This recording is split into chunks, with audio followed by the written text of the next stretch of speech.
Okay, everybody, we're going to explain the first part of our lesson right now, so let's get to it. Now, the goal of this grading system is to teach students to learn through doing. Okay, so a lot of times people learn just by memorizing things and studying real hard before the test and then just giving the answers when you take the test. But here, it's more than that. You want to learn through doing to actually get some hands-on experience with what you're trying to learn. That's right. So in other words, or another way to put this, is you're not just going to memorize things in your textbook. When you memorize, of course, you don't need to look at notes. You just can recall or remember what you studied in previous sessions. Now you're going to be doing more than memorizing information. Information is just a group of facts or some things you need to know about a particular subject. And a textbook is different than just a book.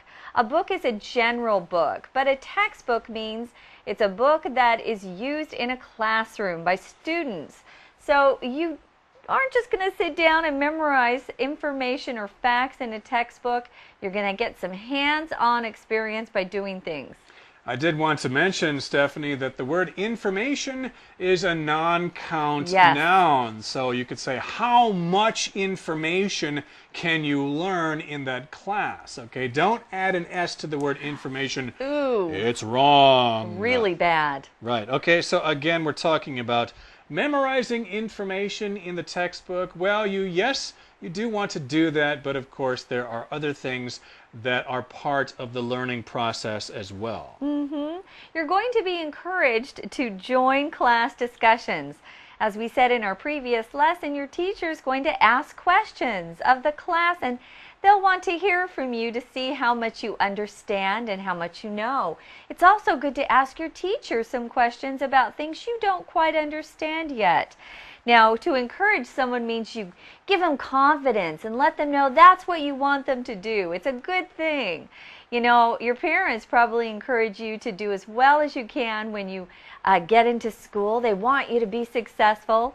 Well, encourage here is our word power word. We're going to take a little bit more time and learn some more.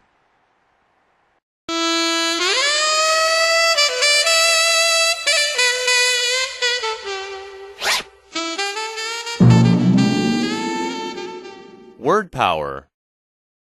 Welcome to Word Power. Today's word is encourage. Today, we read that students are encouraged to get involved in class discussions. Encourage is a verb which means to inspire someone or a group of people to do something. For example, the coach encouraged his players that they could win the game. People often say that someone encourages someone else to do something. For example, my father encouraged me to study hard so I could become a lawyer one day. If someone or something makes you feel confident or hopeful, we can say that it is encouraging. For example, the encouraging news report said that the economy will probably improve soon. That's all the time we have for Word Power. Thanks for listening. So again, we're talking about encouraging people, giving them courage to do something. Hey, you're really good at that. You should take a class, or you should really try harder with that because you'll do really well. Yeah, good for you.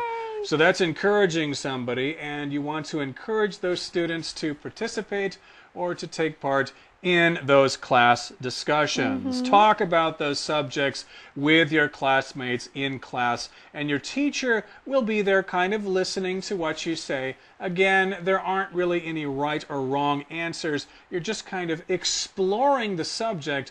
This is especially useful in literature classes or art classes, things like that. And once you get out of school, you can use this ability to discuss real problems to solve problems once you're out of school. To solve means you find an answer for something. You try to figure it out.